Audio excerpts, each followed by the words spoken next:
Hey guys, Sarge here. What we're going to be talking about today is how I select a pistol.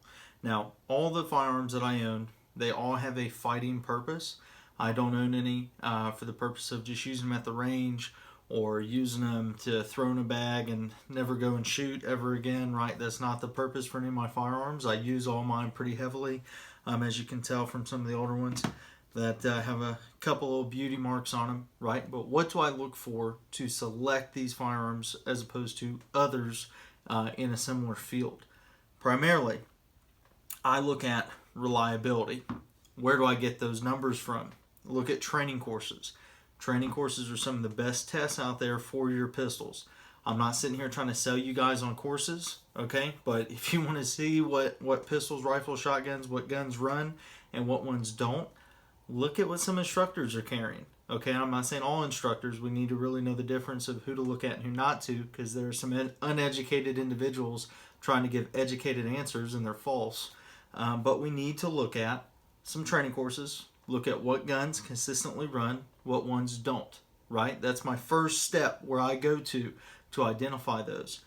I look at why certain guns run better than others, whether it's the parts used, whether it's due to years of testing prior to the gun was released, whatever it is. I look at all of that to kind of help that factor in. Okay, shooting it yourself, that's 100% paramount. I might think that this Shield 9mm is the best shooting subcompact gun out there, but for you and the way you shoot, that could be a little bit differently, because even if I show you how to grip a gun, I show you how to press the trigger, I show you how to do all of that, we still might feel differently about how these individual guns actually feel in our hand while we're shooting them. So we could have different answers for that. All right, so you need to see for yourself which one feels best when actually shooting. What I don't do is look up what law enforcement department is using a gun. I don't look at that, because all that tells me is it's good at sitting in a holster. I don't care. Okay, we miscommonly we get a certain mindset kind of confused a little bit when it comes to carrying the gun every day and shooting the gun every day, because those are two very different things. If you want to know what guns are really good in holsters, absolutely look up what law enforcement agencies do it. But if we look at whole side of it, okay, the number of law enforcement officers that use their firearms and the ones that don't, we're going to see that the ones that don't is a much larger number. Okay, so don't base your opinion on what law enforcement officers do.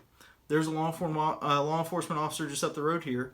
He carries as a duty weapon an SR9. I wouldn't recommend an SR9 to anybody, but that is his duty weapon. So we need to kind of think about that as, okay, maybe not all cops are gun people, right? And that's the same as cops, military, anybody. They're not all gun people. They all don't understand how certain firearms work and certain ones don't. Well, my gun works when I shoot it 5 times a month, or when I shoot it 5 times a year. Yeah, okay, well, I'm sure it does. But if you were to push it past 50 rounds, you might start seeing some issues there, right? Might start seeing some of that wear and tear that's on it that shouldn't be on it. So when I'm looking at what pistols to select, I'm looking at the actual using reports that are out there, the people that are actually using the firearms, and what are the actual results coming out. Another factor I look at, aftermarket products. If there are no aftermarket products for it, okay, meaning I have to rely on the factory to get everything for it, I don't buy it. And I'm not saying I change out springs or I put 2-pound custom competition triggers. I'm not saying any of that. But if I cannot readily purchase items that might break in a training course and replace myself, I don't want to buy the piece of equipment. One of the issues I have with Smith & Wesson is I wish that they would make their aftermarket as wonderful as Glock does. I literally have every piece to this Glock and all my other ones inside of my range bag. So if I have any issues, it takes me 2 seconds to switch a part out. So when we're looking at buying our first pistol or buying a pistol altogether, I think that factors in quite a bit. What user level maintenance can I do?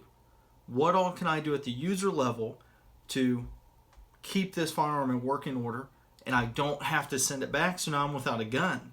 Because if this is the only gun you have and you have to send it back to the factory to fix a 2-second part that you could have done, why not have just done it yourself? Okay, I understand saving $1, but I'll buy a $3 part and change it out myself rather than spend 3 weeks without my firearm. Okay, so all of this plays a factor into it. Now, modern pistols, I would also add capability to put sights on because I love excess big dots, but modern pistols nowadays, that's not an issue. Okay, I would also look at magazine price. I'm not saying that would outweigh my overall option of it, but if the magazines are $55 and I plan on stockpiling them, man, I don't know about that. I think I might just be better off sticking with Glocks or something else where the mags are only $20. Okay, so think about that. Think about the overall package that you're going to have and how much goes into it. Because what a lot of people mistake is they go into the gun store, all right, I want to buy this, and they buy the pistol. They don't accommodate the price of the holster. They don't look at extra magazines, okay? Most pistols, semi-automatic pistols, only come with 2 mags. Glocks come with 3. So that's pretty good, right?